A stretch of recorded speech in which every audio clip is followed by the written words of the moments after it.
Good afternoon. I'm Arvise Washington, the Deputy Director for the Department of Navy's Office of Small Business Programs, led by our distinguished director, Mr. Jimmy Smith. On behalf of OSBP, we thank you for joining us today.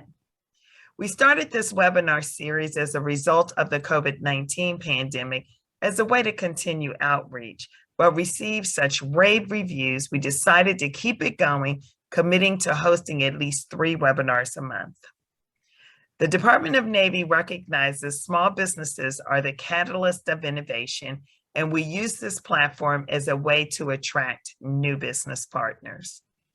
You can view previously recorded events on our website under the Outreach tab and past events, or visit our YouTube channel.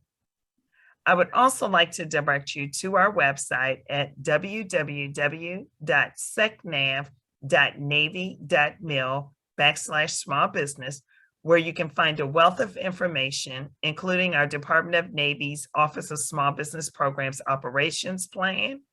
You can locate your small business professional and find information on how to do business with the Department of the Navy, including those command long-range acquisition forecasts. To stay current on Department of Navy Office of Small Business Programs upcoming events, you can register for our mailing list on the homepage of our website. To stay up to date about upcoming industry days, commands outreach, and in general, what's happening across the DoD, I also encourage you to connect with us on our social media platforms, including Facebook, Twitter, and LinkedIn. I'd like to highlight a few of our upcoming events, including our HUD webinar that we will do on July 20th. You can register for that via our website or on our social media platforms. Our Sea, Air, and Space event, which will be held August 2nd through 4th in Department of Navy Office of Small Business Programs, will have a Small Business Day on August the 3rd, as well as our Gold Coast, which is the premier small business procurement event for the Department of the Navy.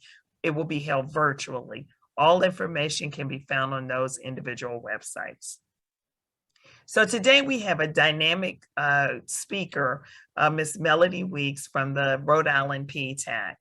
But I'd like to open up with Ms. Sherry Savage, who is the program manager for the PTAC program at the Defense Logistic Agency.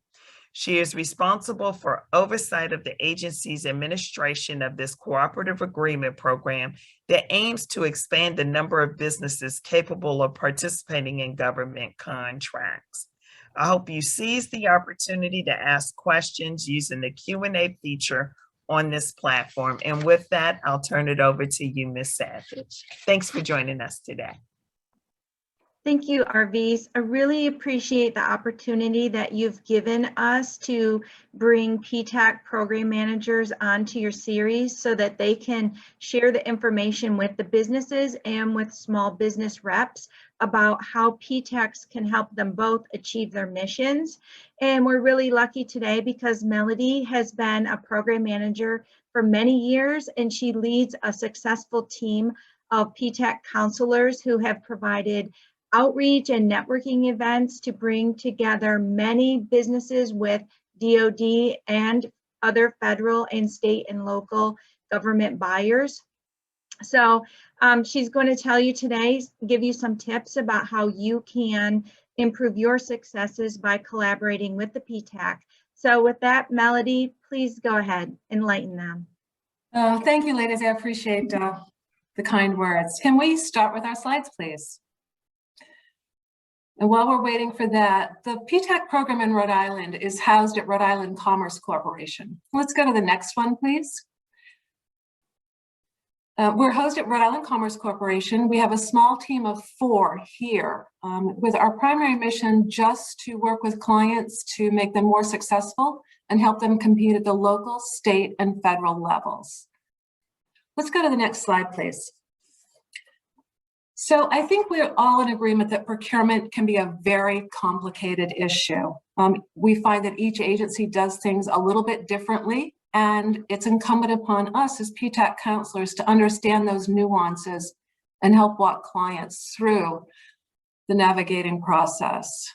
The systems are always changing, And for any contracting staff on, we know that your role is changing. You're taking on more administrative tasks. Previously, you may have done a little bit more hand-holding with some of your vendors.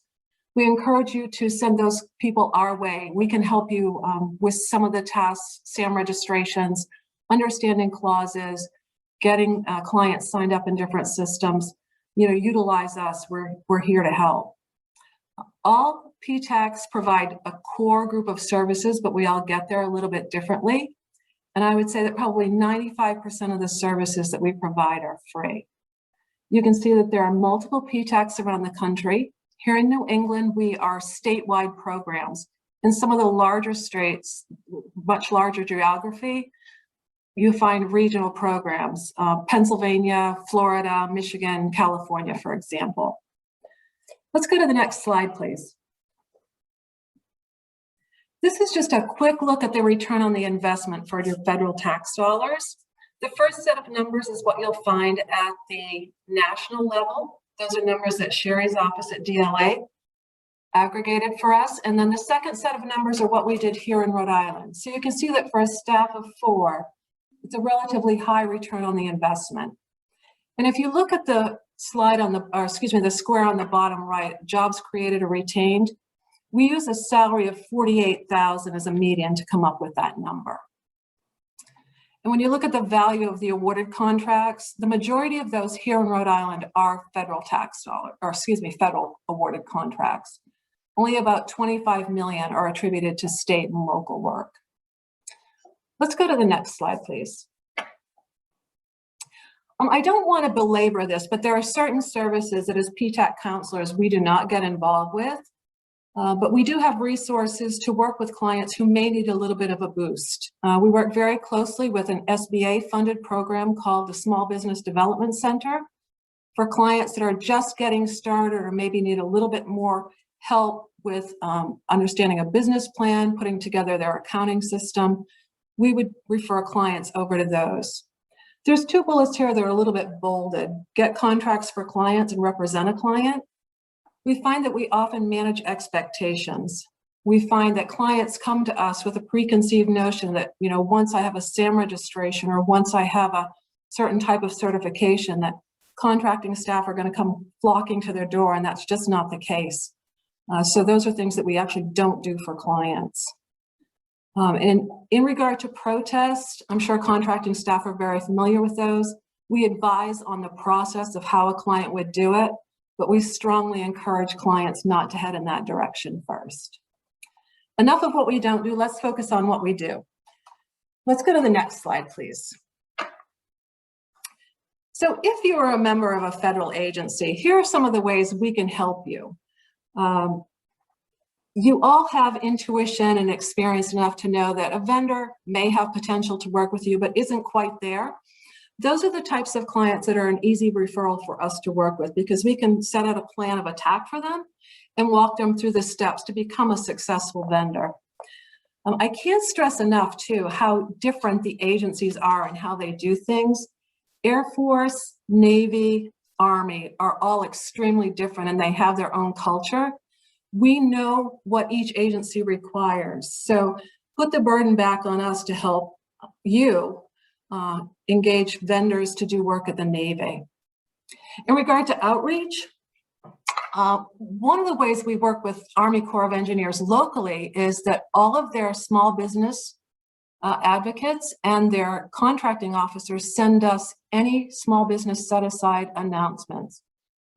Even though those go into a federal system, sam.gov, that is announced daily to the public, we give a little extra boost to our clients. So if we see a solicitation come in that's appropriate for them, we can then kind of handhold them through the process and help them determine whether or not they want to bid on that. We do a lot of targeted networking events.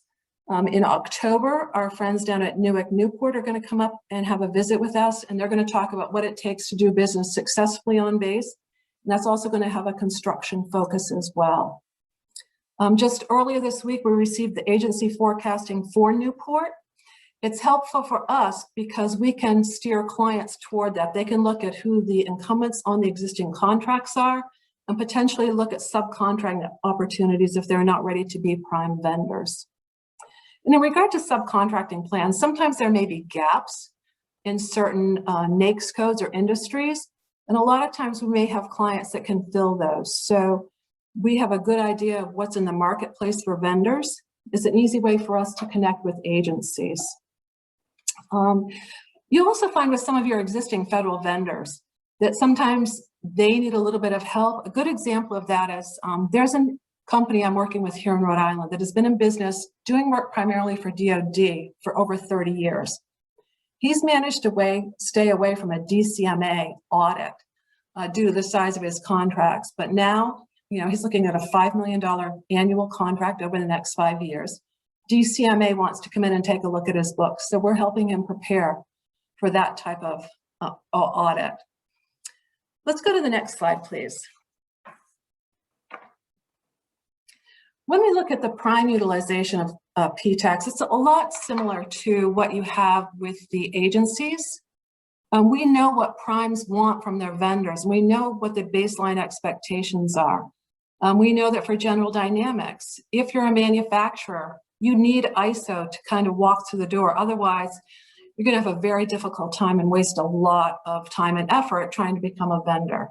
For Sikorsky or Lockheed, for example, we know that they want to see the aerospace certifications. We often help primes when they're trying to fill a vendor gap. A couple of examples of that would be, I received a call from a very large prime who was having difficulty finding a pallet manufacturer. I knew nothing about that entity, that type of industry, but doing a bit of homework, we were able to identify 6 companies here in Rhode Island. 4 were of interest. I forwarded those on to the prime contractor. And as a result, one of our clients was able to secure a very long-term lucrative contract with that prime. I've done the same when another entity had very old plans stored away in cartons that the plans needed to be modernized. So they were looking for a certain type of architect to redraft those plans. Again, we went through our database of clients, identified 4 companies, and they selected one to come on board with them to start with an initial 30 documents. Once those documents were done about 2 months ago, they have increased their workload. So now they're going to have to bring on 2 additional staff to fulfill an add-on type of contract. So with primes, we also do instruction. If different parts of the contracting process aren't understandable to some of the smaller companies, we can step in and do some individualized training. Let's go to the next slide, please.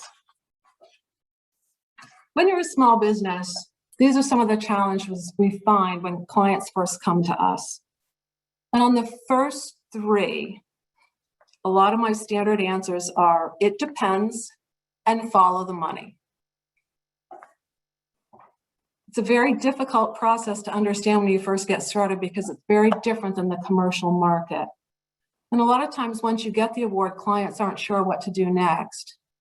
We encourage communication with contracting staff. We sometimes do sit in on some of the initial post-award conference meetings just to make sure our clients ask the right questions and have an understanding of where they are and what their role is moving forward. These are all questions that we can help answer as long as a client is willing to engage with us. Let's go to the next slide, please. In order to become a PTAC client, here in Rhode Island, we request that you register online to work with us.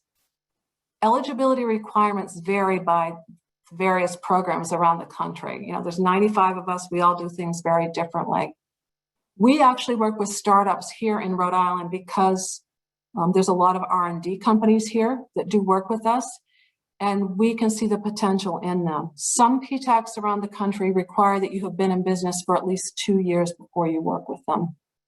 And that last red square may seem a little bit odd, but it's really difficult to be involved in government contracting if you are trying to run a business from your phone. Most of you know that a federal contract or solicitation even starts usually 30 to 50 pages. It's almost impossible to read and reply just using your phone. So we want to make sure that people have good access to all the systems that are in place. Here in Rhode Island, we ask that you go online to sign up with us. Once a client signs up, we make sure that they are a viable business, that they are who they say they are, kind of not a full background check, but just to make sure they're in the Secretary of State. And then we usually do a web check as well. Once that happens, I then determine which one of our staff is going to work with them directly. A counselor sets up a time to meet, and we usually spend about an hour with that company. Let's go to the next slide, and then this will show what happens when we sit with you the first time. These are typical of the questions we would ask when we first sit down with a client. I've put the bullet at the top first because it really does drive the conversation. We often find that a sales team is really eager to get going and they see dollar signs and potential. But if the leaders of your company haven't bought into the government marketplace and aren't willing to support your efforts to be successful there, there's really no point in getting started. It takes a time commitment. And when you start looking at some of the systems and processes you have in place, you may have to make a bit of a financial investment as well, whether it be to bring your accounting system up to speed. You're looking at cybersecurity cost, staffing. It's critical that you have support from the top of your business. The other thing is the government market isn't right for everybody. Not everybody wants to get involved with all the paperwork, all the requirements, and all the rules. So if we have gone through this readiness assessment and you're not ready, we often refer you out to some of our other partners. Or if you're not ready for the federal market, but you might be ready for the state or local markets, we can help prep you for that as well. Let's take a look at the next slide, please. If you do become a client with us, here are some of the ways that we can work with you. We understand that doing a market analysis and research takes a lot of time. We have the luxury of spending that time to help a client. Since we don't charge a fee for our services and don't have to worry about billable hours, we have discretion as to how much time we spend interacting with clients. We also have a product called Bid Match. Some of you may have subscriptions to sam.gov where you have set up a search profile where you get daily notifications of the federal bids that come in. That doesn't always capture everything. So we utilize a software program where we set up a profile about your business. And if you are looking at things nationally, this software trolls about 3,400 public sites daily. So you would get notification of bids that are pertinent to your company. And from there, you decide whether you want to take a further look and bid or no bid. When we look at the next slide in a moment, we'll show all the training opportunities we have. And in some cases, training can be done as a group. Sometimes we customize it for different businesses. About a year ago, I actually went into a local firm here who had just brought on 18 new engineers. Their primary source of revenue is SBIR funding, research and development money. So we actually walked through a bid document so that when program managers were looking at future opportunities, they knew how to address the different sections of the proposal. In a couple of weeks, I'm going to another business to talk about data rights. And this is a company that's national in scope. There's about 150 employees. And because they have made some mistakes on their contracts, they've asked that I go in and address the entire staff about marking documents, understanding why it's important, just so everybody hears the same message at the same time. Part of being a solid government contractor, probably the majority of it actually, is once you get the award, knowing what to do with it. And it's great when a contract goes smoothly, but there's likely to be some bumps along the way, especially if it's your first time around. In regard to invoicing, first timers usually have difficulty getting into the wide area workflow system. So we do a lot of work with that. Sometimes the contract doesn't specify the CLIN amounts correctly. So we work directly with clients to do this. Let's go on to the next slide, please. Here are some of the basic training topics we get involved with. And there's many more beyond this, but these are what has come up most recently. A capability statement doesn't seem like it's that important, but it's a great way to introduce you to a prospective prime or to a prospective agency. And it forces a business to really focus on what they're capable of doing. It's a one-page document. We hold your hand to go through it. We usually do 2 or 3 drafts. And then over time, it's just a work in progress. It's a really great way to showcase your experience, to show your key personnel and what you're capable of doing moving forward. I've got SAM on here twice because it's a very complicated system now. The SAM.gov registration is something we do day in and day out, and that ties directly into your dynamic small business search, which is handled by the SBA. It's great marketing, even if you are never going to be a prime contractor. It's a great way to gain some recognition. And I know that the contracting staff with us today use dynamic small business search as a form of market research when they're looking at who could potentially bid on a project. On the next slide, we'll take a look at the cyber and NIST. Here we go. You've heard a lot about CMMC. This is an area that it's very complicated, it's very confusing, but here are some resources that we recommend our vendors use. Down toward the bottom where it talks about Project Spectrum, the link there. Project Spectrum is an initiative of DoD Office of Small Business to help vendors better understand what's required.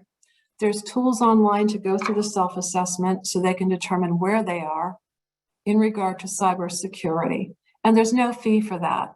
Yesterday, I actually sat with our IT vendor at Commerce to go through the process.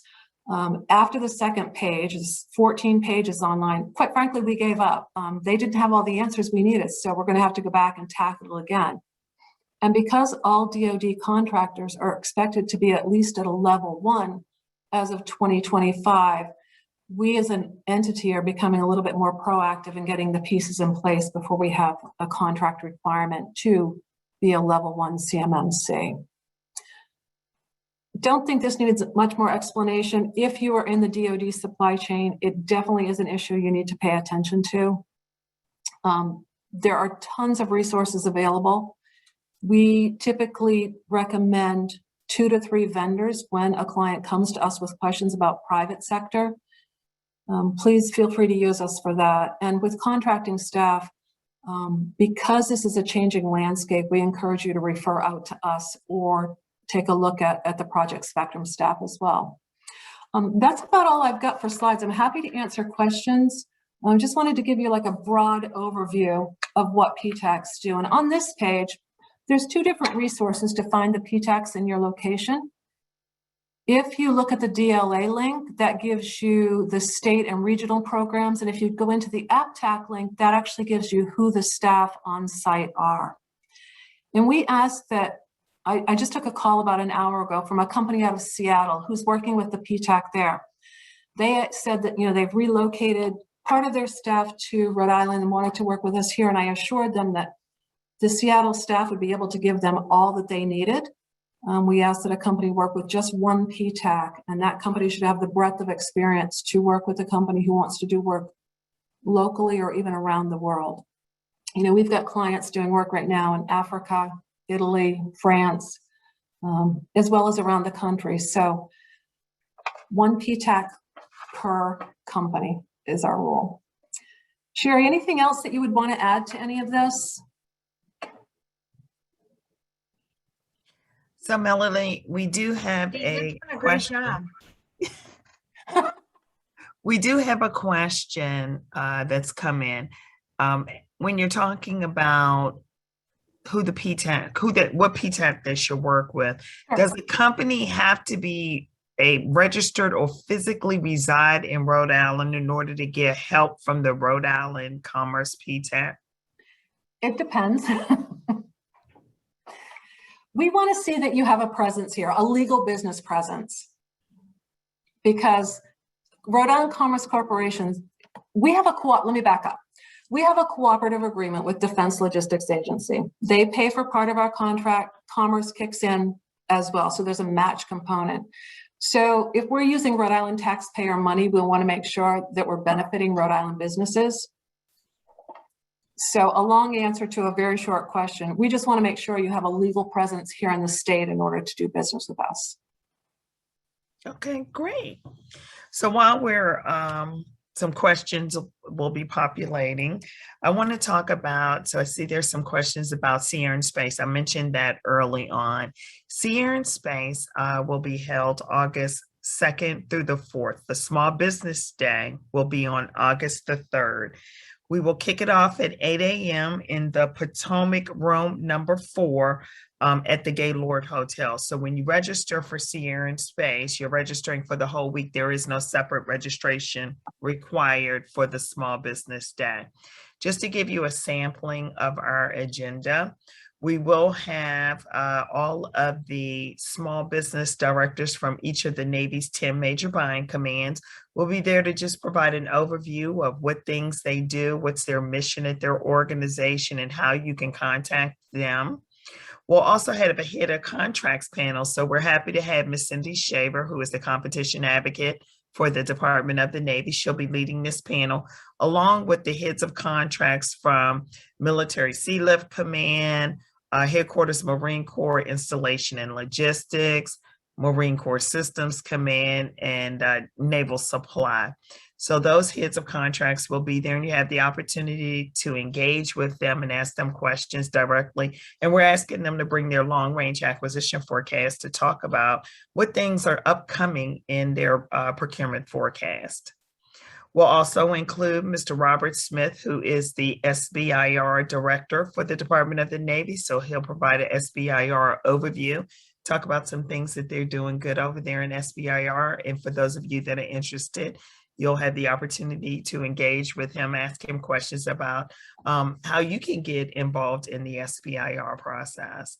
And then lastly, in the morning, to round it out, we'll have Project Spectrum. So Melody talked about CMMC. We will have a representative there from Project Spectrum, and he'll give an overview, and then you'll have the opportunity for Q&A.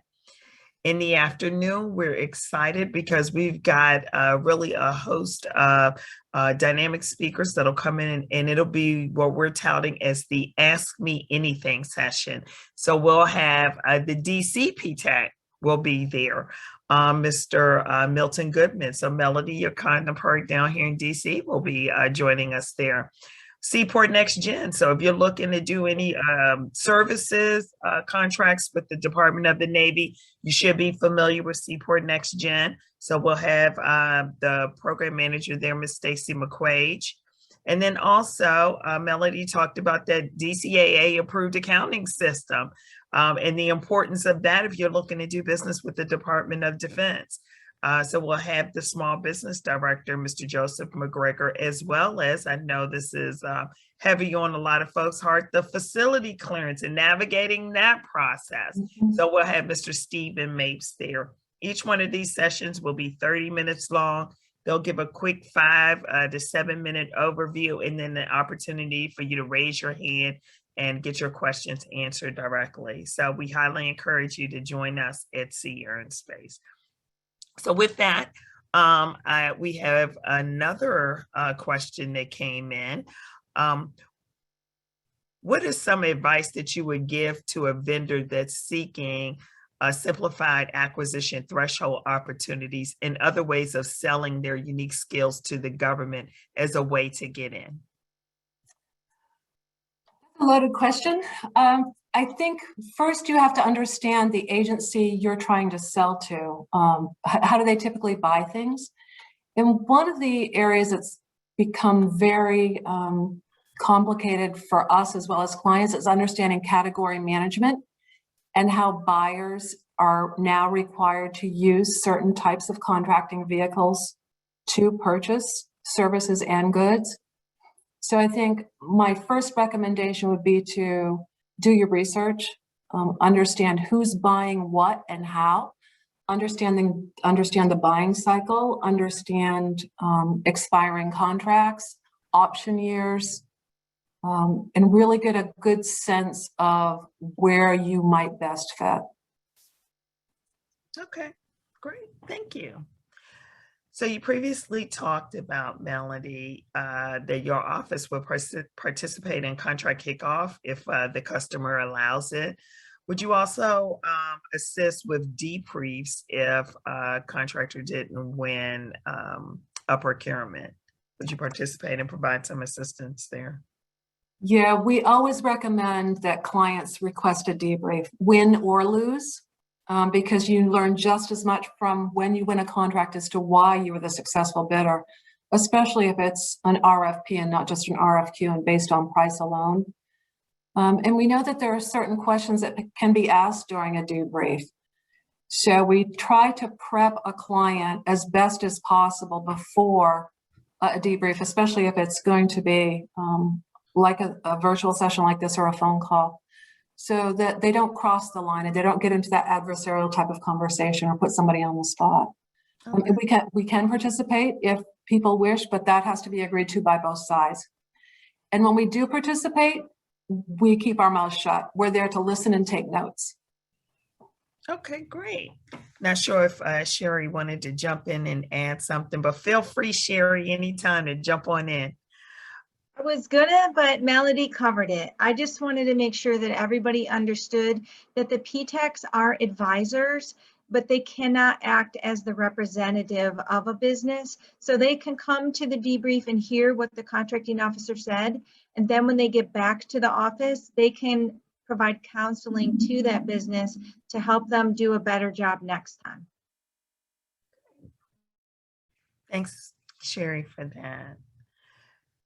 All right, Melody. So if a company reaches out to your office and you do an intro brief and it's determined that they don't necessarily fit with the Rhode Island PTAC, can you get them in contact with the correct PTAC, or are there some things that they can do? So I know you've got the APTAC website, and maybe talk to them a little bit about that and how they can go on there and look at their state and find out, you know, who's geographically located near them.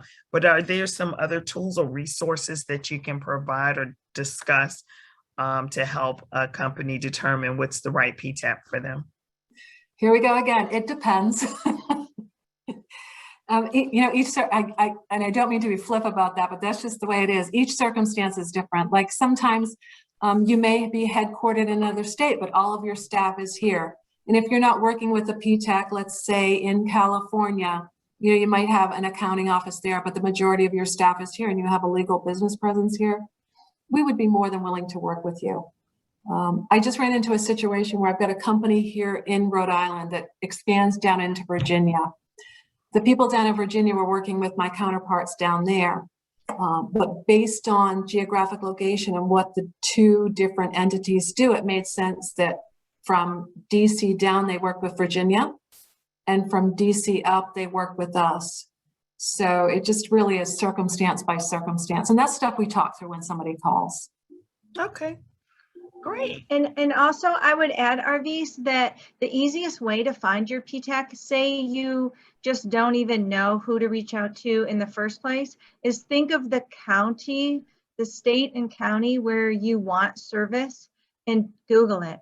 Just type in PTAC, Fairfax County, Virginia, and a PTAC will come up, and then you can reach out to them and they can either tell you, yes, we are able to help you, or provide you with the name of the PTAC that they suggest you reach out to.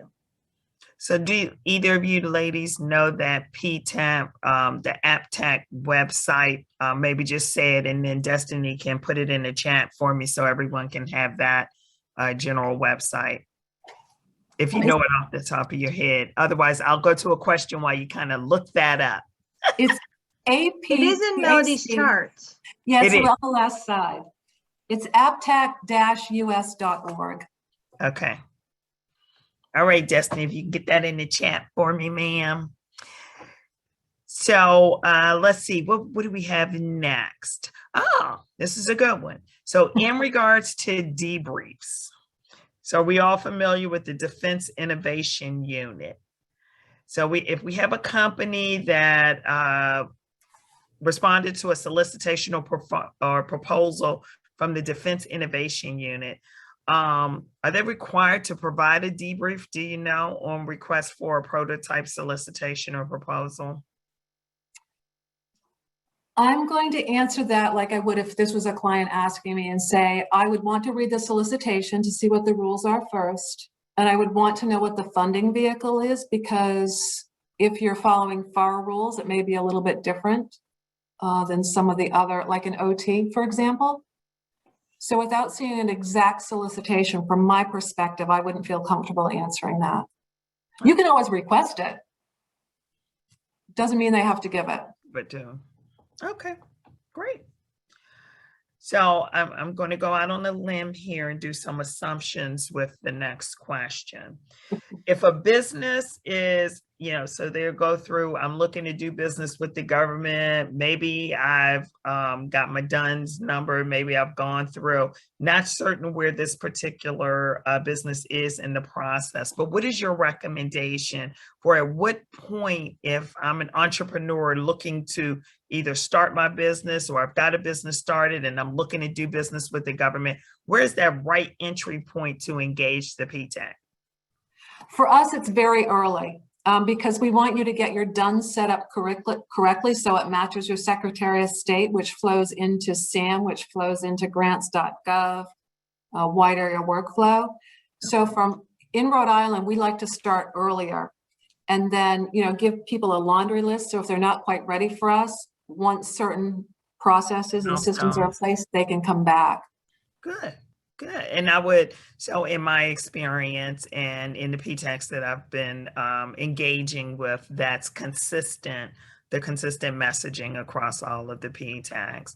And maybe Sherry, before we close out, you can talk a little bit about, I recognize each PTAC might be individual in their state, but things that you're doing at a national level, you do training so that, folks are getting the same information and that messaging coming out is similar across the PTAC. So even though we're on this webinar and meeting with Melody in Rhode Island, maybe the PTAC in Texas might be where these individuals or this company might reside, and they want to reach out to their PTAC that's local there or something. But we can do that before we close out.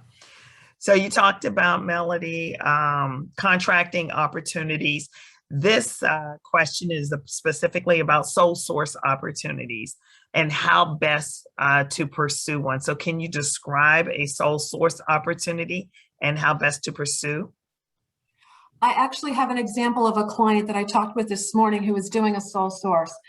But I know if my friends from the War College are on here, they're cringing because sole source is something that they're not fond of. Sole source opportunities are rare because it says that you're the only one who can do this type of work. And it's a lot of work for a contracting officer to justify that.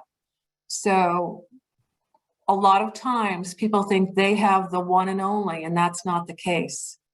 So that's when we encourage people to understand what their competition, who their competition is, and what else is in the marketplace. In the case that I did a sole source, this is actually with Office of Naval Research out of Monterey Bay. I have a client that specializes in a particular area, and I know that she is cutting edge. She's been recognized by people at the Pentagon. She's been recognized by Senate Armed Services Committee. So she was getting, small contracts, $100,000 here to do some R&D. And it was like, we were doing more with contracts than we were doing with actual service and product. So when I talked with her, I said, look, let's do this. Let's recommend that you do a sole source IDIQ type of contract over a 3-year period with an amount not to exceed $2 million. And that way they can draw task orders against that so that over time you're spending time doing what you do best rather than the contract administration part of it. So she is now in year 2 of that contract.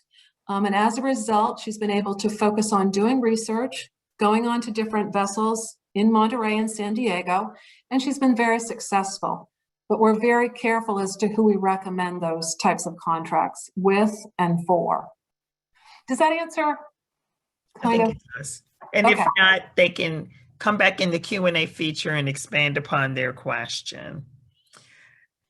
So this is a follow-on from the sole source, and I believe you answered that, but I'll ask it just so the audience can hear.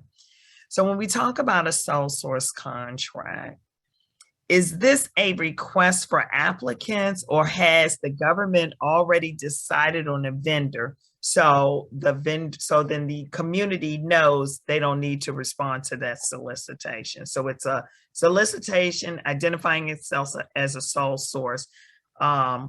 What should industry do? Oh, here we go again. It depends.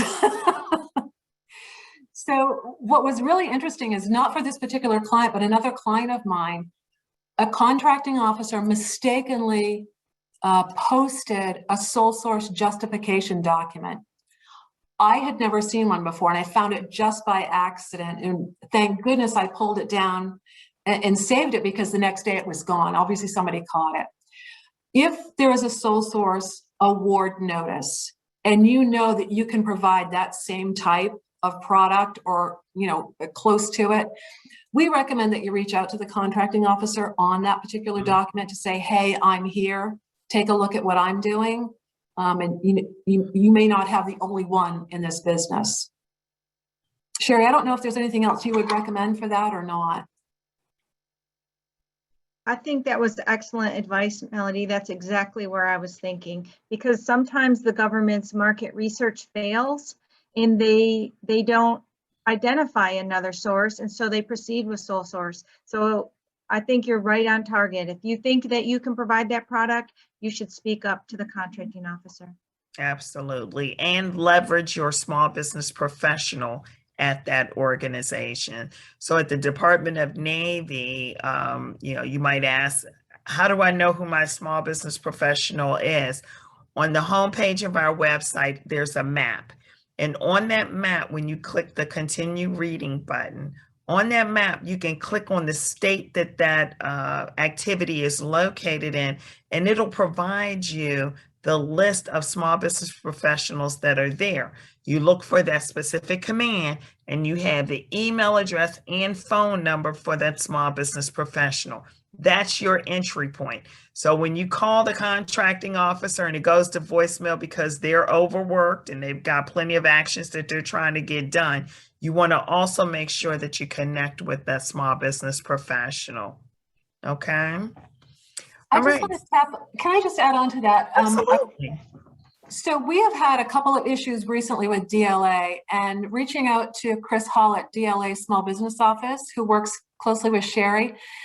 I don't necessarily know who the people are in different places, but I know who the connections are. Yes. And I've found, in particular at troop support recently, we've got tremendous support from the small business staff.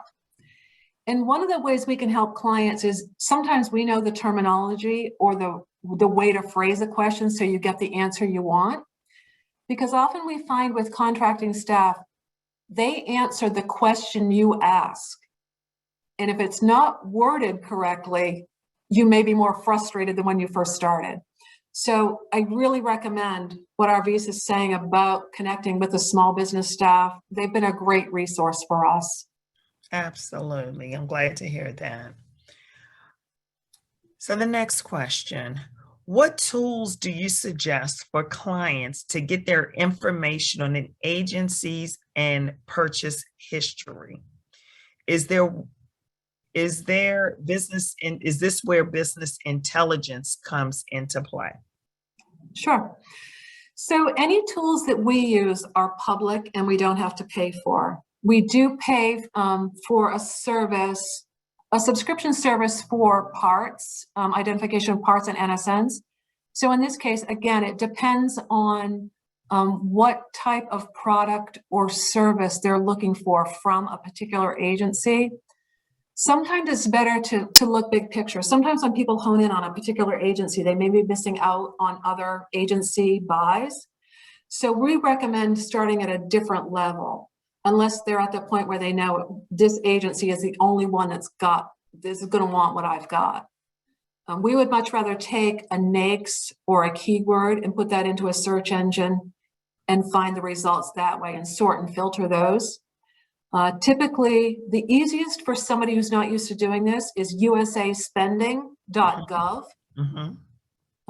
You can do awards history a couple of ways. You can do searches as primes or subcontractors. The one we tend to use is federalprocurementdatasystem.gov. And what we typically do, Arvis, is when we have a client come to us with a request like this, we'll do the research the first time and then sit down with the client and explain how we got there so they then can do the next group of searches on their own. Okay. Well, I'm glad you brought up the Federal Procurement Data System. So we know that information is transitioned over to SAM.gov.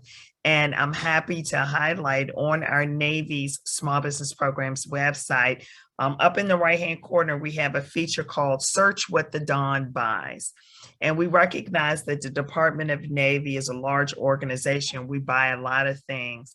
But if you know what your NAICS code is, you can go on to our website, and this is a data download of that Federal Procurement Data System contract reporting to show it's that rear facing view. So you're driving down the street, you look in your rear view mirror, and everything that the government or the Navy is awarded, you'll see in this report. And I believe it's either through December or March. And it'll give you an idea of what activities within the Department of Navy are buying what it is that you're selling. And that then helps you narrow your scope to see, hey, who do I want to go after and target and market my business to? Once you get that information, then you want to navigate back to the home page to find out who that small business professional is at that organization. You want to make sure that you're engaging Melody or your Cognizant PTAC to make sure that you're working with them, and whatever questions or things you might have that are going on that might come up, they can be there to help you navigate that process. But once you find that data, you talk to the small business professional, then you want to go back to our website and you want to look at that front facing view of the car that you're driving down the road, and you want to look at that command long range acquisition forecast to say, here's what I want to go after. Here are the specific contracts that I want to target. And the PTACs can help you with that. So utilize our website as a resource. I know we're going through some restructuring now, and if there are things or questions that you have, the Ms. White has put some email address. I think it's osbp.pao@navy.mil. You can email Destiny directly, and whatever informational questions you might have, we can provide to you. But with that, Melody, we have not just small businesses on that are listening, but we also have our small business professionals and contracting community on, and they are very interested in the connections with the PTACs, but some are looking to do volunteering opportunities. So between Melody and Sherry, are there opportunities that our government small business professionals or contracting officers, program managers can volunteer to help out with any PTAC events? I'll turn it over to you. Absolutely. One of the reasons why we're doing something with Newport staff is sometimes it's intimidating for a small business to approach a small business professional. They're not sure what to ask, how to ask it. So we're going to kind of bridge the gap between the two. So when we hear directly from Newark staff about how they do business, what their requirements are, that's tremendously helpful, because we can say it all day long, but until somebody who's got hands-on experience day to day says it, sometimes the vendors are a little reluctant. We're always willing to have somebody come in and talk about when we see proposals, here's what we like to see, here are where we typically see deficiencies. When we do reviews, here are some of the things that we like to see. In regard to SBIR, we are doing a lot more work with that, particularly here in Rhode Island. Any expertise in SBIR, OT, anything R&D related, we're happy to have somebody come in and do a session with us. And again, I really like the idea of ask me anything, because you know, one question leads to another. Okay. And PTACs certainly, we're good because we know where the resources are, but we don't know it all. So I'm glad that you brought up the things that you're doing with NUIC, the Naval Undersea Warfare Center in Newport, Rhode Island. I believe they had an event you and I were talking about earlier in June. Can you just tell us a little bit about your collaboration with NUIC, that event, and the benefit to being connected with a PTAC and how that opened up some doors for some of the small businesses? Sure. One of the things I do want to mention really quickly too is the benefit goes both ways. We benefit from understanding what you folks are experiencing, and we can be a resource for you. So it's definitely a two-way street. And this goes to any client that we work with to really, we encourage establishing relationships, because even though this is digital and you've got a lot of paperwork and contracts and everything, it really is about establishing solid working relationships. So what typically happens is every other year, Naval Station Newport does an event that's a day-long event where you go in. Typically, it's done at the the Officers Club in Newport. So it's a beautiful venue, and it's somewhat relaxed, but it's a day-long session where people come in and talk about, you know, different topics, and you get a feel for contracting stuff, what's going on. You see some of the resource partners. So what they did this year was to take 2-hour sessions over 3 different weeks and brought in different groups of people. Mr. Smith from Navy Office of Small Business was a presenter, as well as Commerce Secretary from here in Rhode Island the final day. The middle day, I presented as part of a group on CMMC. So there were professionals from Defense Acquisition University who gave a broad brush overview of CMMC and the requirements. And then I was brought in to talk about PTAC, presentation very similar today, how we can work with clients who may be stuck at CMMC, are determining whether or not they should be in the government marketplace, how to develop their budget to incorporate CMMC requirements, things like that. So, you know, we always want to be seen as a resource for any of the federal agencies. Great. All right, so before we close out, we still have a few minutes.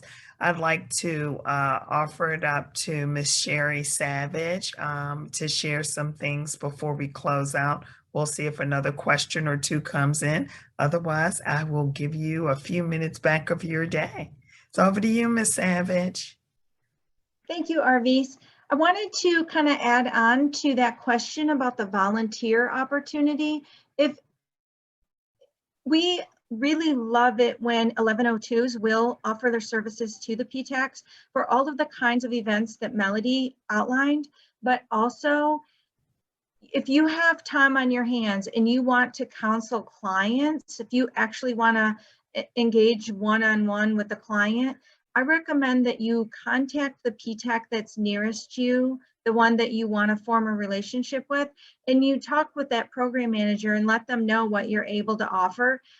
They can all use help. And if you only have like an hour every day, or maybe you only want to come once a month for an hour, they can schedule you counseling sessions with clients that are in the area that you're willing to donate. So, I mean, that's a very easy thing. A PTAC can't pay you because you're already being paid by the federal government, as are they.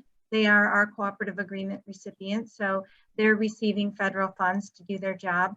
But any value that you can add to the PTAC, you could even volunteer to come provide training to the PTAC counselors themselves.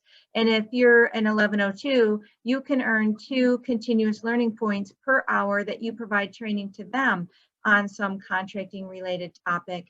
So really the sky is the limit. Whatever you're willing to offer to a PTAC or to their clients, you can work out between you and the PTAC PM. So I applaud you for even asking that question, and I hope many of the DoD 1102s, that's the contracting career field employees, will collaborate more with the PTACs during their duty days or on their personal time, either one. And also, I encourage everyone to increase the collaboration with the PTACs. any contracting related meeting could involve a PTAC. So if you're having a pre-solicitation conference, if you're having an industry day, if you want to increase the responses on your sources soughts to see part of your market research to see what's available, your PTAC can help with all of that, and they can go as big or as small as you want. They can host a big event virtually or in person, or they can just attend your event to provide training and make the businesses that attend aware of the possibility. So I want to follow up with just reminding everyone, if you're a business and you don't already work with a PTAC, or if you're a government employee and you don't work with your PTAC, it's easiest to just Google it. Google and then the PTAC where you're interested in going. And if you have time, if you're a business, attend the events. They're providing free training every month. A lot of their events involve meet and greets where you can meet the contractors who already have government contracts for this work and they're seeking subs, or you can meet the buyers that are actually working on the procurement, or the small business reps that can put you into touch with any of those parties. So PTACs are fantastic for providing advice, but they also connect people. So they know people that you need to know, and use your PTAC to help you make those connections. I thank you again for the opportunity, RVs, to bring knowledge of the PTAC program, and specifically thank you for today, Melody, for outlining how your PTAC helps Rhode Island businesses. Melody is fantastic, but your local PTAC is also probably pretty fantastic. So please give them a try and develop that relationship. Thank you. So with that, we did get one more question in, and I just want to reiterate where to find that rear-facing view data where we've awarded contracts on the Department of Navy Office of Small Business Programs website, and you can just Google that. And also Destiny has it in as one of the links that she's posted in the chat. The top right-hand corner is a feature called Search What the Don Buys. There's going to be 4 tabs there: NAICS awarded, NAICS funded, product service code awarded, product service code funded. So you can either search by NAICS or by product service code. The difference between the funded and awarded is who's the owner of the requirement, right? So Congress appropriated money for a program to go off and build X, Y, and Z. That funded activity is the requirements holder. So if you want to know who actually owns the requirement because you want to go in and do a capabilities brief, that's NAICS funded. NAICS awarded is the contracting activity. So maybe at that activity might not have had procurement authority, or they used another activity to award the contract. That's the NAICS awarded. So my first recommendation is start with the NAICS funded, because you want to go to the requirements holder. Okay. So with that, I want to thank Ms. Sherry Savage. As always, good seeing you. And Ms. Melody Weeks for joining us today and taking time out of her busy schedule to enlighten us. So thank you, ladies, and thank you all for joining us. Hope you stay safe and healthy, and we'll see you on July 20th at our Housing and Urban Development Small Business Program Overview webinar. Have a good one. Thanks, ladies. Bye-bye. Bye.